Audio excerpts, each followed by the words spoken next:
The poor servant girl was treated very badly by her wicked mother for years. She would constantly be left alone to do the housework, 24/7. Her mom would ridicule and talk down to her, beat her with belts till she could not stand. Tonight was the night of the princess's birthday party. The night he would choose a bride. The poor servant girl made a dress of old sheets. When the mother found out, she tore the dress, beating the daughter before storming out. It was then that appeared a dark shadow figure with black wings. "Child, my name is Michael. I'm your fairy godmother. I'm here to grant you 3 wishes," I said, kneeling down with her to say, "Do you hear me, Dame Saturday?" She looked up at me as I called her by name. "I want to go to the ball," she said. I grabbed the leftover dress and rolled my eyes at it. A long black satin dress with a cloak, face, veil, black crystal high heels appeared on her body. Dame climbed to her feet. "Which do, my dear?" "I want revenge on my mother," she said. "Fine," I smirked, leading her outside. "I'll handle that final wish, dear." "I want to stay young, beautiful, and find happiness." "Fine, dear." I clicked my fingers. A black coach with black horses appeared. "Be back by midnight." "This party is boring. So many snobby, boring, fake, pretentious women here. All gold diggers," said the prince. It was then he saw a beautiful girl in all black, a veil hiding her face. He asked her to dance. We danced with fire and passion. She moved in a way that ignited fire in his loins. She smelled like cherry drops. "I have to go!"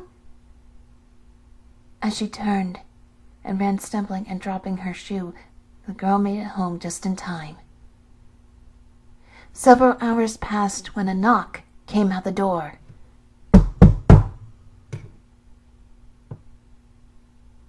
The police informed her that her mother had been found dead, trampled by a horse. The police had also found a letter on her, confessed to taking all Dame's money, also killing her father, taking his money. The next morning, advisors from the palace visited the house with the shoe from the party. It fit Dame, and the prince were married and lived happily for 50 years. Dame never aged or grew ugly. They had 3 children, and the prince tragically died. One night she was in bed when she felt a cold chill. The fairy was back. "My dear, you had your wishes. You had a good long time. I'm afraid time's up now." She nodded as she took my hand, and we both vanished into the night. The madam often liked to entertain guests with tea in her chateau. It was bad manners to poison a guest. In normal circumstances, however, this guest was a particularly handsome young man. The goddess would be pleased with this as an offering. The castle stood tall and proud in the deep dark mountains. The goddess sat on a throne of bones. It reached out to Madame's offering with long black nails, gliding down the man's tear-soaked face. Goddess stepped forward, the moon reflecting off its black velvet robe. His handsome young face extended his sharp teeth as he sucked the man's soul from the face. "Step into the pentagram, Madame Raven," he beckoned. "Bathsheba, your offering for your goddess, please." Bathsheba had been working at the gypsy carnival, her sleek, seductive belly dance and the hypnotic gaze. Her eyes pulled the men, and they never noticed the low hiss sounds, and when she stuck her fangs in, they were truly paralyzed. I shuddered as I sucked the souls from their faces, their perverse, lustful thoughts. "Bathsheba, join the pentagram circle!" Mary P., the siren, her hot body and gorgeous voice called in ships for miles around. She jumped into the circle, giggling, "I bought you 2 seamen!" 2 sailors, I shivered, the physical strength of a seaworthy body. "Lady Spicaria, in her red dress and bushy tail, stepped forward. Ah, the shapeshifter. "And what are you today?" I asked. "I bring you 2 offerings in for you. I'm a fox. I took every chicken in the village and offer you nuggies in the second offering. I offer too, but the conduit for the divine, my goddess.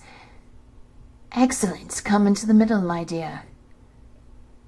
The eclipse, it's time! Dance with me, lady. Everyone else prayer.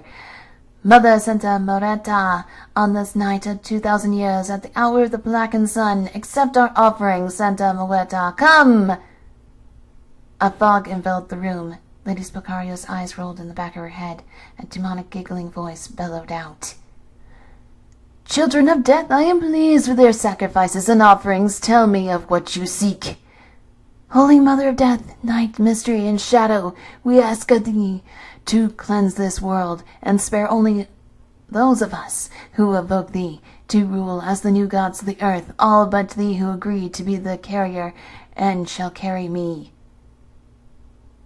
Dame Saturday asked, I'll do it. I said the group paused and looked at me. The cloud behind Lady Spicaria's eyes vanished and passed into me. I caught her in my arms. All of you must stay here when the ritual is complete. You shall be the new gods, the new world, and just as it was done after the great flood, after the 10 plagues. What have you done? Demanded Lady Spicaria. I was willing to do it. I speak loudly. No, alas, lady, I cannot allow it. Before I go, I'll grant me the offers now. I must grant one. I took a knife and started to cut. Not being able to die hurt like hell. I lay in the circle, my offering to the ladies, my still beating heart. Leaving the castle, I walked the barren wastelands of the world. Eventually, I reached the last civilization. A landmine was near me, taking off an arm. It is but a flesh wound. I chuckled. The armed gods with their guns could not stop me. I made my way into the fortress. Inside it was beautiful, all red and purple velvet.